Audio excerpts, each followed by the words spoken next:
नमस्कार, स्वागत है आपका अपने जिले में। मैं हूं शिवानी। आइए नजर डालते हैं अब तक की हेडलाइंस पर। कोतवाली थाना क्षेत्र के मोहल्ला जाहिदियान के एक मकान में हुए धमाकों के बाद भर भरा कर गिरी छत। घटना के बाद एक बच्ची घायल, जांच में जुटी पुलिस। सेंट्रल मार्केट में 60 प्लॉट्स का आवंटन रद्द होने के बाद ध्वस्तीकरण को लेकर व्यापारियों में खलबली। आवास विकास के कर्मचारियों पर कब होगी, जिनके संरक्षण में डेवलप हुआ था सेंट्रल मार्केट। कंगरखेड़ा थाना क्षेत्र के शिवलोकपुरी में मकान मालिक ने महिला किराएदार और बेटे पर किया हमला। मकान मालिक ने महिला और उसके बेटे को छत से फेंका नीचे, दोनों की हालत गंभीर।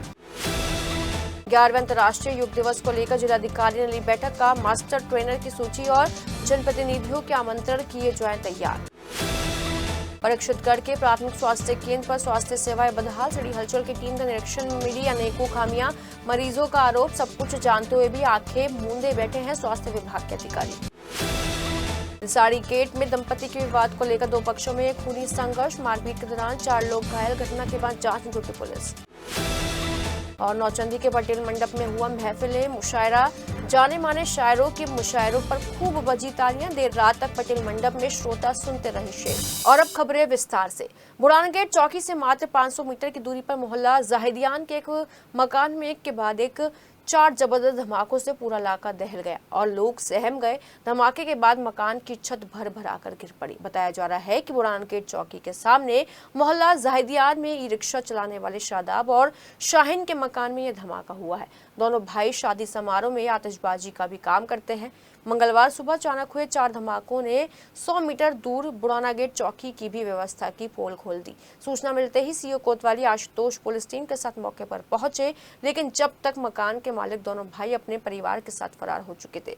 फॉरेंसिक टीम और स्थानीय व्यापारी भी मौके पर पहुंचे। वहीं पुलिस ने धमाके के बाद मकान में मलबे से विस्फोटक सामग्री और पटाखे बरामद किए। बताया जा रहा है कि शादाब और शाहीन ने घर की छत पर विस्फोटक भरकर रखा हुआ था और रोज छत पर पटाखे भी सुखाते थे। इस हादसे में एक बच्ची के घायल होने की सूचना है, जिसका इलाज जिला अस्पताल में भी चल रहा है। वहीं इस मामले में एसपी सिटी आयुष विक्रम सिंह का कहना है कि धमाके के पीछे क्या कारण है, इस बात की जांच की जा रही है। आसपास के 1.5 किलोमीटर में एक विस्फोट की आवाज़ आई। बुढ़ाना गेट पे बच्चे भागते, बड़ी आवाज़ आई विस्फोट की। जब पता लगा कि यहाँ पे विस्फोट हुआ, हम लोग मौके पे आए। मौके पे एक लोहे का सिलेंडर पड़ा हुआ था, लोहे का सिलेंडर, और पोटास की महक आ रही थी। और नीचे मुझे लगता है कि जैसे घर की हालत, ऊपर का लेंटर उड़ गया है। विस्फोट भयंकर था, लेकिन जान माल का नुकसान नहीं हुआ है। और है ना, नीचे जैसे हाथ घर में 8-10 जने थे, लेकिन लगता है जैसे बच्चों की चप्पल पड़ी है।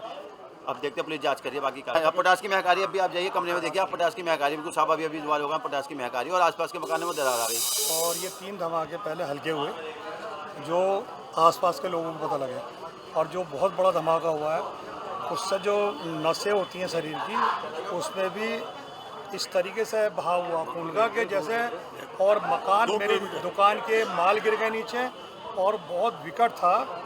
और इसमें मेरे ख्याल जानी तो कोई नुकसान है नहीं। आस पड़ोस के एक बुढ़िया भी घायल है, उसके भी यहाँ पे आँख पे जो है वो चोट आई है।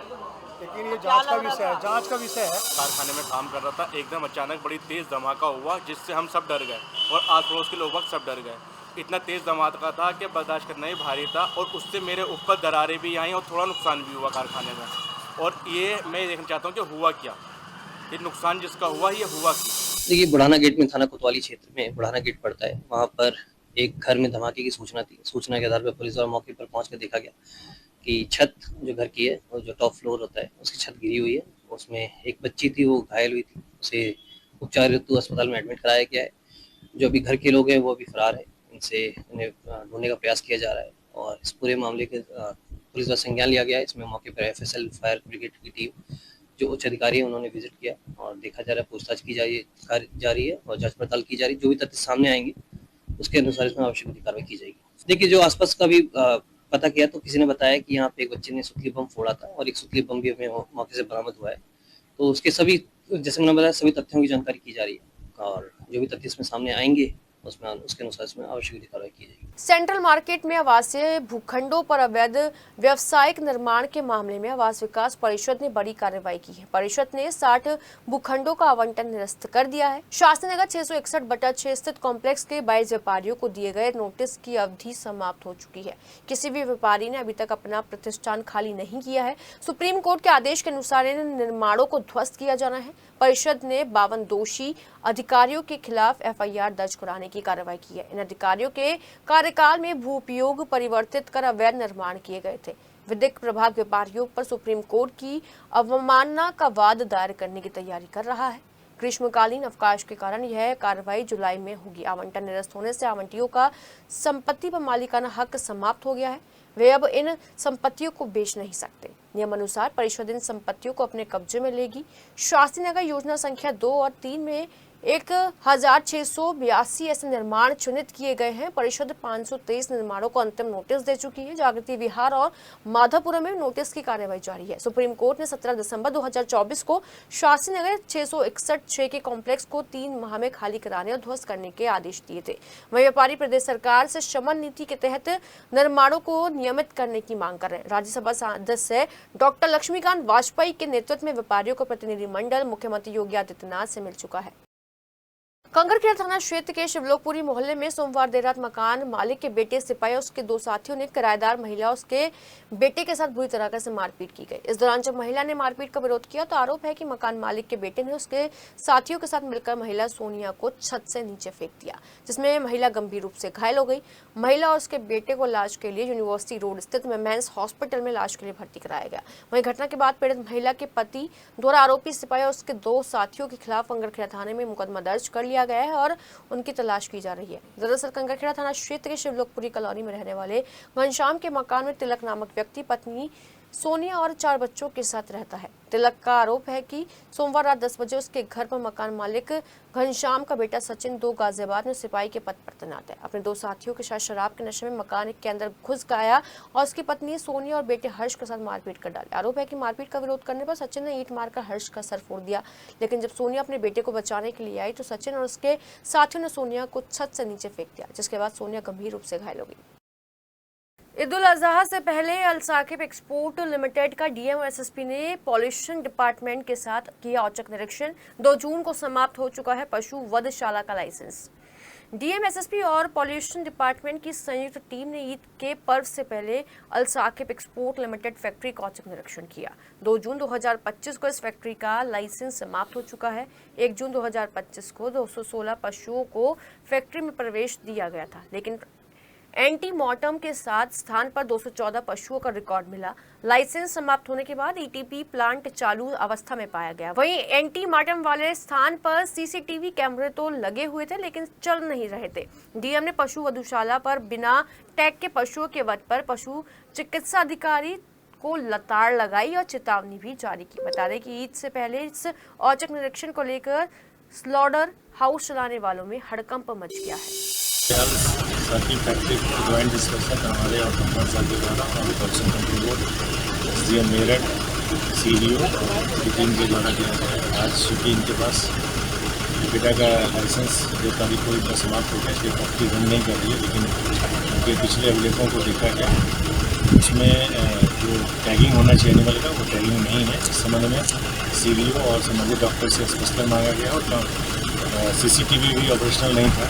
इस संबंध में कप्तान साहब डिटेल में बताएंगे। और इसके अलावा रजिस्टर जो है 3 जगह गेट थे जहाँ ऑफलोड होता है और स्लॉटरिंग में, क्योंकि स्लॉटरिंग आज बंद है और यहाँ पे ऑफलोड भी नहीं हो रहा क्योंकि एनिमल्स नहीं है, मेरे पास लाइसेंस नहीं है, तो उसकी विस्तृत जाँच नहीं हो सकी है। लेकिन जो पुराने अभिलेख थे उसमें जो है एक रूपता नहीं प्रतीत हो रही है। इस संबंध में सीवीओ को निर्देश दिया गया कि जब फैक्ट्री चालू हो जाए तो तीनों रजिस्टर में एक रूपता होनी चाहिए और कोई भी इलीगल एनिमल जो कि इसका कि टैग नहीं है या कोई एनिमल डिजीज्ड है वो यहाँ पे किसी भी हालत में स्लॉटिंग ना हो और इलीगल स्लॉटिंग पूर्ण न वो ये सुनिश्चित करने के लिए सभी संबंधित को निर्देशित कर दिया गया। ईटीपी प्लांट के बारे में बताया गया कि फैक्ट्री चल रही है, इसलिए ईटीपी प्लांट में रेशम केवल चालू है, बाकी बंद है। इनके और रेशम कंट्रोलर को निर्देश दिया है कि ये प्लांट को रेगुलर चेक करते हैं ताकि कोई भी पॉल्यूटेड वाटर जो है ना तो अंडरग्राउंड ग्राउंड वाटर में मिले और ना कहीं पर भी छोड़ा। विकास भवन सभागार में मंगलवार को जिलाधिकारी डॉक्टर वीके सिंह ने अध्यक्षता में जिला आयुष समिति और योग सप्ताह 2025 और 11वें अंतर्राष्ट्रीय योग दिवस के संबंध में बैठक की गई। संबंध में बैठक में जिलाधिकारी द्वारा सभी सरकारी विभाग संस्था को योग दिवस के संबंध में कार्य योजना बनाए जाने के निर्देश दिए गए। उन्होंने जनपद स्तर पर बड़ा स्थान चिन्हित करने के निर्देश दिए, जिससे कि योगा करने में कोई समस्या ना आए और मैदान के बाहर योग स्थल पर एम्बुलेंस, चिकित्सक, पेयजल की व्यवस्था आराम से हो जाए। साथ ही साथ उन्होंने मास्टर ट्रेनर के अलावा इस कार्यक्रम को लेकर जनपद, तहसील और ब्लॉक स्तर पर नोडल अधिकारी नामित किए जाने का सुझाव दिया। कार्यक्रम में डीएम ने कहा कि जनप्रतिनिधियों के आमंत्रण के लिए सूची तैयार की जाए, जिससे कोई भी महत्वपूर्ण जनप्रतिनिधि या गेस्ट छूटा ना जाए। डीएम वीके सिंह ने कहा कि डीआईओएस, बीएसए और सभी विद्यालयों, कॉलेजों में योग कराए जाने के लिए आवश्यक कार्रवाई सुनिश्चित करने की बात कही। इस दौरान जिला आयुष समिति द्वारा आयुष्मान आरोग्य मंदिर योग वेलनेस सेंटर का विवरण प्रस्तुत किया गया। जनपद मेरठ में कुल 34 चिकित्सालयों पर स्वच्छता के लिए स्वच्छता एक्शन प्लान मद में प्राप्त धनराशि की व्यय प्रक्रिया के संबंध में जिलाधिकारियों को अवगत कराया गया, जिस पर उन्होंने जेम पोर्टल से खरीदारी करने और गुणवत्ता के साथ कोई समझौता न करने के निर्देश दिए। इस अवसर पर SP traffic Raghavendra Mishra, CM doctor Ashok Kataria, क्षेत्रीय आयुर्वेदिक एवं यूनानी अधिकारी डॉक्टर रेणु बीएसए, आशा चौधरी सहित अन्य संबंधित अधिकारी और संस्था के प्रतिनिधि उपस्थित रहे। परीक्षितगढ़ के तोहफापुर इन दिनों स्वास्थ्य सेवाएं खुद ही एम्बुलेंस पर दिखाई दे रही हैं। यहाँ प्राथमिक स्वास्थ्य केंद्र के अंतर्गत रामनगर, बली, दुर्वेशपुर, धनपुरा तो हापुड़ आदि गांव आते हैं, लेकिन यहाँ चिकित्सकों की बजाय वार्ड बॉय लोगों का इलाज कर रहे हैं। सरकार की स्वास्थ्य सेवाओं की यहाँ पोल खुलती भी नजर आ रही है।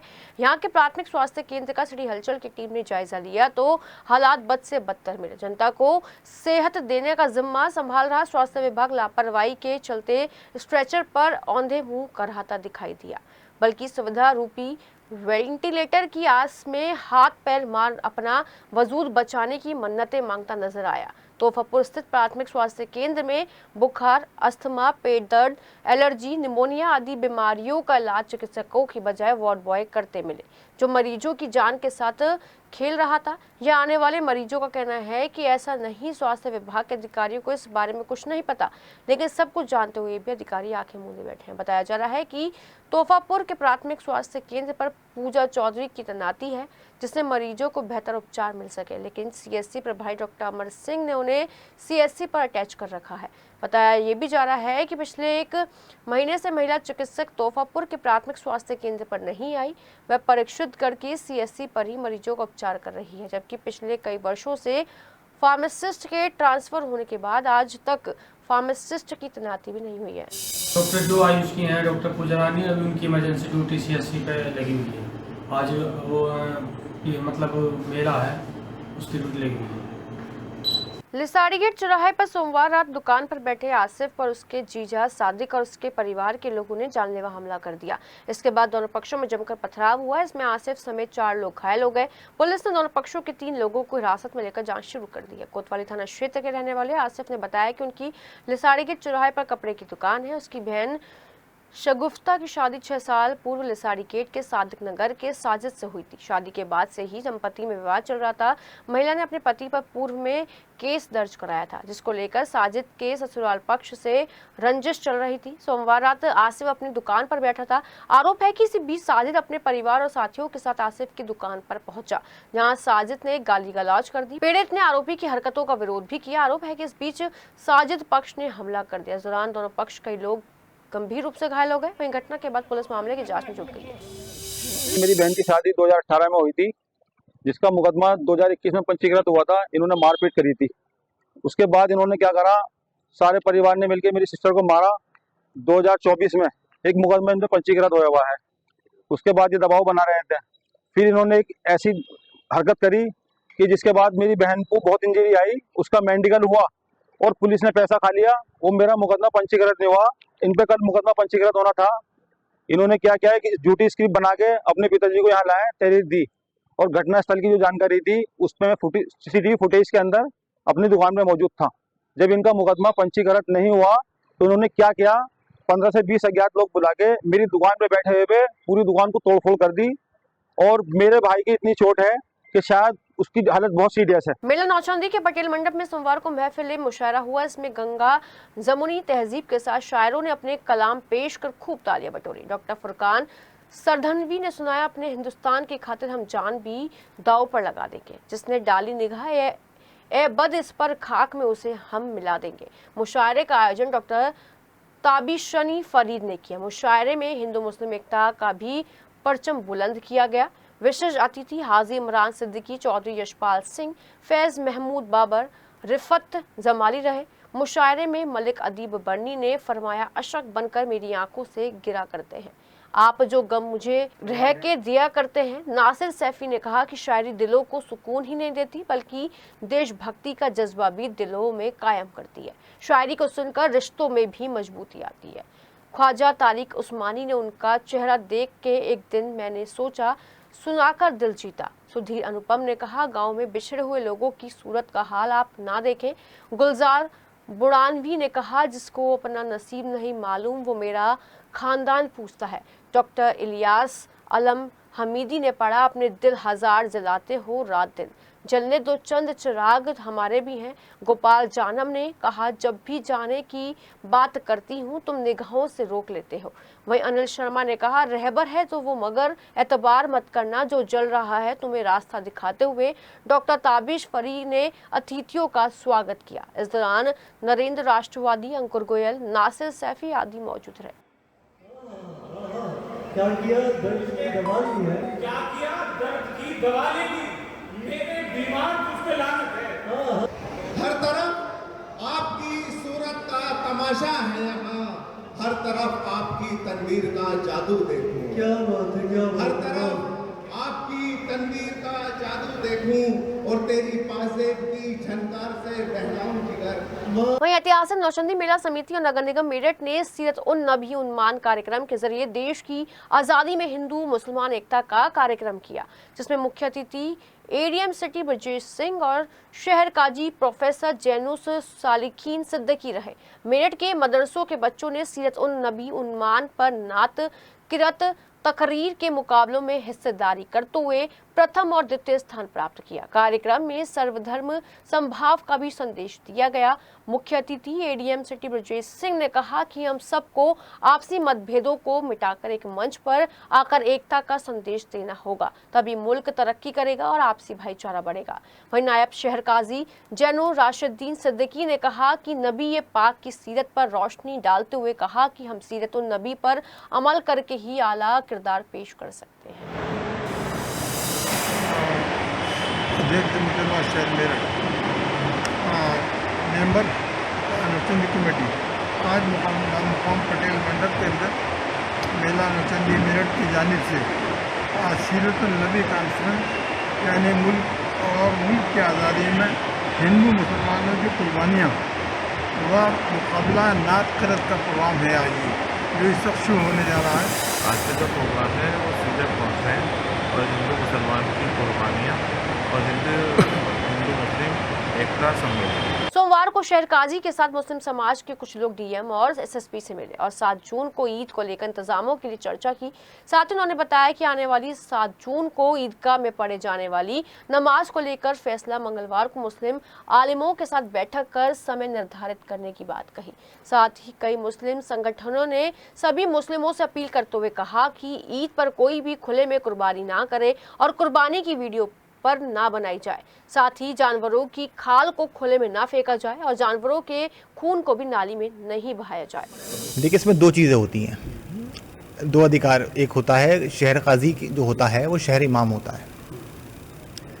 नमाज के वक्त तय करने का, नमाज कौन पढ़ाएगा ये तय करने का जो इख्तियार है सिर्फ इमाम को होता है, शहर काजी को होता है, ये कमेटी को नहीं होता। कमेटी के काम अपने हैं, उनके काम है कि साफ़ सफाई रखना, मरम्मत कराना और जो है जितने भी इंतज़ामात होते हैं, शामियाने का इंतज़ाम है, पानी का इंतज़ाम है, लाउड स्पीकरों का इंतज़ाम है, ये सब जो है उनके काम है। तो उन्हें अपने काम देखने चाहिए, जो दूसरे मामलात हैं उसमें जो है मुदाखलत नहीं करनी चाहिए। वो मेरा विरोध कर रहे हैं, उन्हें मुझसे शुरू से आपको पता है मेरा विरोध रहा, उनका जो मेरे फादर का भी उन्होंने विरोध किया। कि आज मैं कहना नहीं चाहते वाली बात है कि मेरे दादा का भी से भी विरोध रहा उनका जो है। तो ये साहब जो है वो मान गए, मतलब जो पिछली बार उनसे जो है वो बात ख़त्म करके चले जाते हैं, फिर दोबारा से उस पर उतर आते हैं, उतने मानते नहीं हैं, वो हरकतों से बाज नहीं आते हैं। शहर काजी कोई समस्या नहीं, नमाज की नमाज नहीं, नमाज में ही क्या हल निकलेगा नहीं, नमाज मैं ही पढ़ाऊँ थी। कल जो है सुबह से अवाम मेरे पास आ रही थी और फिर उसके बाद शाम में उन्हें मीटिंग करनी पड़ी, तो ये तय किया अवाम ने कि नमाज तो आप ही पढ़ाएंगे। ये बात अब हम तय कर चुके, नमाज तो आप ही पढ़ाएंगे। तो मैंने कहा नहीं ठीक है, हम देख लेंगे। जो है मैंने फिर आज अधिकारियों को कहूँगा, देखिए इसमें अधिकारियों को भी जो है उन्हें जो देखना पड़ता है थोड़ा। मैंने उनसे मुलाकात करी कि शहर में ऐसा ना हो माहौल बिगड़ जाए। वो जो वहाँ पे जो है चंद लोगों की वजह से जो है वहाँ लाउड स्पीकर भी होता है, कोई बात होगी तो ये गलत मैसेज जाता, पता नहीं क्या हो जाए। तो इस हमारे एडमिनिस्ट्रेशन को वहाँ बताना ज़रूरी है कि वहाँ पे लाउड स्पीकर होते हैं, माइक होता है, कोई बात गलत आदमी किसी ने कुछ कह दी, वहाँ पे कुछ आवाम भड़क गई, कुछ हो गया, तो ऐसा मामला नहीं होना चाहिए वहाँ पे। तो उसके लिए मैं अधिकारियों से मिला और इंशाल्लाह कल जो है अधिकारियों ने थोड़ा टाइम मांगा कि हम जो ये बात करके बताते हैं आपको, और इंशाल्लाह कल जो है दोपहर में हम ऐलान कर देंगे वक्त का भी। वहीं मेरठ जनपद में 164 ईदगाह और 515 मस्जिदों में ईद उल अजहा की नमाज अता की जाएगी, जिसमें से 21 संवेदनशील श्रेणी में आते हैं। शांतिपूर्ण नमाज अता कराने के लिए शांति समिति और धर्मगुरुओं के साथ चौकी स्तर पर भी बैठक करने के लिए निर्देश दिए गए हैं। साथ ही एसएसपी मेरठ को निर्देशित किया गया है कि वह टीम के साथ ईदगाह और सभी संवेदनशील इलाकों का निरीक्षण करें। पशुपेट या बकरा मंडी में भीड़भाड़ होने के दौरान किसी भी तरीके की घटना को रोकने के लिए व्यापक इंतजाम करने के लिए भी कहा गया। थाना प्रभारी और चौकी इंचार्ज को भी निर्देशित किया गया है कि अपने अपने क्षेत्रों में कहीं भी खुले में कुर्बानी ना की जाए। संवेदनशील क्षेत्रों में यूपी 112 का रूट मैप भी तैयार करने के निर्देश दिए गए। संवेदनशील क्षेत्र और मिश्रित आबादी वाले क्षेत्रों में सीसीटीवी और ड्रोन कैमरों से निगरानी की जाएगी। वहीं थानों में त्योहार रजिस्टर को भी मेंटेनेंस करने की बात कही गई है। साथ ही साथ डीआईजी कलानिधि नथानी ने सभी पुलिस कर्मियों और अधिकारियों को स्पष्ट निर्देश देते हुए कहा है कि कोई भी नई परंपरा ना शुरू करें। आगामी ईद उल अजहा के त्योहारों को शांतिपूर्ण और सौहार्दपूर्ण तरीके से मनाने के लिए मंगलवार को मवाना में शांति समिति की बैठक का आयोजन किया गया। इस बैठक में प्रशासनिक अधिकारियों के अलावा पुलिस, नगरपालिका के प्रतिनिधियों समेत धर्मगुरु और गणमान्य लोगों ने भाग लिया। ईदगाह कमेटी की ओर से बताया गया कि ईद उल फितर की तरह बकरा ईद पर भी ईदगाह में नमाज समय पर अदा कराई जाएगी। नमाज सुबह 7 बजे अदा की जाएगी। बैठक में एसडीएम, सीओ, तहसीलदार, इंस्पेक्टर ने शासनादेश के आदेशों का पालन करने पर जोर देते हुए कहा कि खुले में कुर्बानी न की जाए।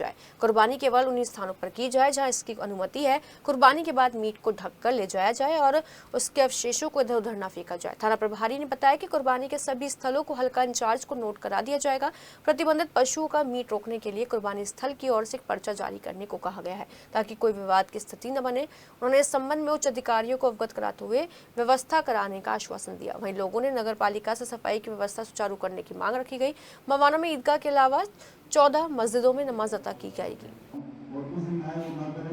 थाना बहावनपुर क्षेत्र के गांव पचपेड़ा में ट्रैक्टर चालक ने महिला को जोरदार टक्कर मार दी। आरोप है कि विरोध करने पर आरोपी ने महिला से मारपीट करते हुए छेड़छाड़ कर डाली, जिसके बाद घर पहुंची महिला ने पति को आपबीती सुनाई तो पति ने ट्रैक्टर चालक के पास पहुंचा और इस बात का विरोध भी किया। आरोप है कि इस दौरान ट्रैक्टर चालक ने अपने साथियों के साथ मिलकर महिला के पति के साथ भी जमकर मारपीट की, जिसमें महिला का पति राशिद गंभीर रूप से घायल हो गया, जिसे निजी अस्पताल में भर्ती कराया गया जहाँ उसका इलाज भी चल रहा है। वही घटना के बाद पुलिस मामले की जाँच में जुट गई है। एक पड़ोसी है तरन्नुम तो गेट लगा लो, उन्होंने गेट लगा दिया, इनको अंदर हो जाओ। हम अपने आंगन में खड़े हो गए, ऊपर से पहले पथराव करा इन्होंने कदमत। हाँ पड़ी है भी सर देखाएं। मेरठ कॉलेज के डॉक्टर रामकुमार गुप्ता सभागार में मंगलवार को आंतरिक गुणवत्ता एवं सुनिश्चयन प्रकोष्ठ के तत्वाधान में एक दिवसीय कार्यशाला का आयोजन किया गया। इस कार्यशाला का मुख्य उद्देश्य नैक मान्यता के लिए तैयारी और रोड मैप तो इंस्टीट्यूशन एक्सीलेंस था। इस दौरान शारदा विश्वविद्यालय के अर्थशास्त्र विभाग के प्रोफेसर डॉक्टर मृदुल धरवाल ने सभी स्टूडेंट्स को तुरंत जानकारी दी। उन्होंने संस्थागत प्रत्यान और रैंकिंग की आवश्यकता, उसकी प्रक्रिया, लाभ और इसके लिए आवश्यक दृष्टिकोण पर विस्तार से चर्चा की। डॉक्टर धरवाल ने बताया कि कैसे संस्थान गुणवत्ता, नवाचार, नेतृत्व, पर्यावरणीय जागरूकता और स्तुत विकास जैसे क्षेत्रों में सुधार का उच्चतर रैंकिंग प्राप्त कर सकते हैं। विद्युत विभाग उपभोक्ताओं पर बिजली के बिल का 1 रुपया तक नहीं छोड़ रहा, तो फिर जब शुगर मिल पर किसानों का करोड़ों रुपए बकाया है तो उसे किसानों को क्यों नहीं दिलवाया जा रहा। ये कहना था किसान नेता विजयपाल घोपला का। मंगलवार को किसान नेता विजयपाल घोपला परतापुर थाने पहुंचे। इस दौरान उन्होंने बताया कि 4 दिन पहले उनके एक मकान पर मात्र 2300 रुपए का बिल था, लेकिन विद्युत विभाग के कर्मचारी उनके घर पहुंचे और घर का कनेक्शन काट दिया। विजयपाल घोपला ने कहा कि जब विद्युत विभाग एक दिन का भी बकाया नहीं छोड़ सकता तो किसानों का जो करोड़ रुपया मोदिनपुर शुगर मिल पर बकाया है उसे क्यों नहीं दिलवाया जा रहा। उन्होंने कहा कि देश के अन्नदाता के साथ उत्पीड़न किया जा रहा है और अधिकारी सब कुछ जानते हुए भी आंखें मूंदे बैठे हैं। उन्होंने कहा कि अगर किसानों का उत्पीड़न जारी रहा तो किसान आंदोलन के लिए बाध्य हो जाएंगे। ये बिजली विभाग है, इसने जो किसानों का जीना हराम कर दिया। एक स्मार्ट मीटर लगा दिए गए हैं, उनका आदमी हर महीने पैसा जमा ही नहीं कर सकता। किसान पर हर महीने महीने की आमदनी नहीं। तो मेरा ये कहना है कि ये स्मार्ट मीटर जहाँ लगे हो ना हटा के हम जो है, हमारा तो छमाही में आवा है पैसा, हम कहाँ से लेंगे हर महीने। फिर हमारा मीटर जो हटा के हमें ये बताया जाए पहले महीने भाई अगले महीने जमा नहीं करोगे तो कनेक्शन कट जाओगा, आदमी इंतजाम करेगा। हमारा पैसा मिलों पे पड़ा बकाया हजारों करोड़ रुपया यूपी में, वो तो मिल नहीं रहा हमें, और हमारे 2-2 हज़ार रुपये 15-15 1200 में कनेक्शन कट रहे हैं। हम कहाँ जाएंगे? अगर कनेक्शन नहीं है तो पानी नहीं है घर में, और पानी नहीं है तो ना बच्चा लैट्रिन जा सकता, ना पत्नी, ना बहू, कोई जा नहीं सकता, क्योंकि पानी कहाँ से लाओगा? पानी पीने का नहीं है, एक भी नल नहीं है। नगर निगम क्षेत्र में हांट के देख लो, नल ही नहीं है। आदमी कैसा करेगा? बाहर सोच जा नहीं सकते कि प्रधानमंत्री कह रहा है मैं खुले में सोच नहीं करोगे, बंद में ये नहीं करने दे, हम कहाँ जा? तो मेरा मानना ये है कि या तो हमारा मंथली पैसे का इंतजाम करा जाए किसान का, नहीं तो इसे मीटर जो हमारे यहाँ जो पहले लगे हुए थे वे मीटर लगाए जा, ये स्मार्ट मीटर जो लगे हो ना हटाओ। सरना थाना क्षेत्र के मुलेहड़ा गांव में रहने वाला अनिल कुमार नाम का व्यक्ति एसएसपी ऑफिस पहुंचा। एसएसपी कार्यालय में जनसुनवाई कर रहे अधिकारी से मिलकर उसने आरोप लगाते हुए बताया कि उसने गांव में ही रहने वाली मांगे नाम के व्यक्ति को 2 लाख रुपए में अपने प्लॉट का सौदा किया था, जिसके चलते आरोपी मांगे ने उसे 1,90,000 रुपए बतौर बयान दिया था, जिसके बाद कई बार कहने के बाद आरोपी ने प्लॉट का बनामा नहीं करवाया और उसके प्लॉट पर कब्जा करने की नियत से उसमें जबरन गाड़ियां खड़ी करने लगा। जब पीड़ित ने आरोपी मांगे का विरोध किया तो आरोपी मांगे ने अपने साथियों के साथ उस पर हमला कर दिया। पीड़ित का आरोप है कि आरोपी जबरन उसके प्लॉट पर कब्जा करना चाहता है। पीड़ित की बात सुनने के बाद जनसुनवाई कर रहे अधिकारी ने पूरे मामले की निष्पक्ष जांच करवाकर उचित कार्रवाई का आश्वासन दिया है। इनके प्लॉट पर जो है मुलेहड़ा के रहने वाले शकील, मांगे, समीर, साहिल उक्त लोगों द्वारा जो है अवैध कब्जा किया जा रहा है, और अवैध कब्जा करने के विरोध करने पर जो है उन लोगों ने 31 तारीख में शाम 7:30 बजे सभी ने इकट्ठा होकर जो है इन पर हमला किया। हमले का वीडियो भी वायरल है। अब उसी दिन से जो है पीड़ित परिवार थाने और चौकियों में चक्कर काट रहा है, परंतु कोई कार्रवाई नहीं कर पा रहे हैं। और उनका भी कहना यही है, जो भूमाफिया हैं, कि आपको जहां चक्कर काटना काट लीजिए, ये प्रॉपर्टी हमारी है और इस पर हम कब्जा करके रहेंगे। एयरपोर्ट एनक्लेव निकट डॉक्टर भीमराव अंबेडकर हवाई पट्टी सेक्टर 10 शताब्दी नगर में मेरठ विकास प्राधिकरण की आवासीय कॉलोनी है, जो सन 2014 में बनाई गई थी। इस आवासीय कॉलोनी में सैकड़ों 4 मंजिला फ्लैट और विला बनाए गए थे। आरोप है कि मेरठ विकास प्राधिकरण ने यहाँ कॉलोनी तो बना दी, लेकिन लोगों को मिलने वाली मूलभूत सुविधाओं को ही भूल गया, जिसके चलते क्षेत्रवासी नारकीय जीवन जीने के लिए मजबूर है। जबकि मेला के अधिकारी एवं कर्मचारियों की लापरवाही के कारण यहाँ काफी ऊंची झाड़ियां उग गई हैं, जिससे यहाँ सांप, बिच्छू और अन्य जंगली जानवरों का खतरा भी बना हुआ है। जबकि हवाई पट्टी की साइड वाली दीवार का निर्माण नहीं होने से जंगली जानवर लोगों के घरों में घुस रहे हैं, जिसके चलते लोगों को जान माल का खतरा बना हुआ है। उन्होंने कहा कि क्षेत्र में ना तो साफ सफाई की कोई व्यवस्था है और ना ही स्ट्रीट लाइट की जलती है, जबकि गंदगी और कूड़े के ढेर विभिन्न प्रकार की बीमारियों को न्योता देते हुए लोगों को बीमार कर रहे हैं। एमडी ऑफिस में एयरपोर्ट एनक्लेव सोसाइटी है, 2018 में फ्लैट आवंटित शुरू करे थे इन्होंने, लेकिन वहाँ जो है उसकी हालत बिल्कुल खस्ता हो रखी है, पूरी बिल्डिंग जर्जर हो रखी है। बिजली के तार जो है खुले में है, बच्चों को कभी भी करंट लग जाता है वहाँ पे। सड़कें टूटी पड़ी है, बिल्कुल सुरक्षा की कोई व्यवस्था नहीं है। यहाँ तक कि हवाई पट्टी की तरफ बिल्कुल जंगल पड़ा हुआ है, उसकी 4 दीवारें नहीं कराई है एमडी ने आज तक भी। उधर से जंगली जानवर जो है कॉलोनी में घूमते रहे। अपने जिले में फिलहाल इतना ही। ताजा तरीन खबरों के साथ हम आप तक जुड़े रहेंगे। फिलहाल हमें दीजिए इजाजत। नमस्कार।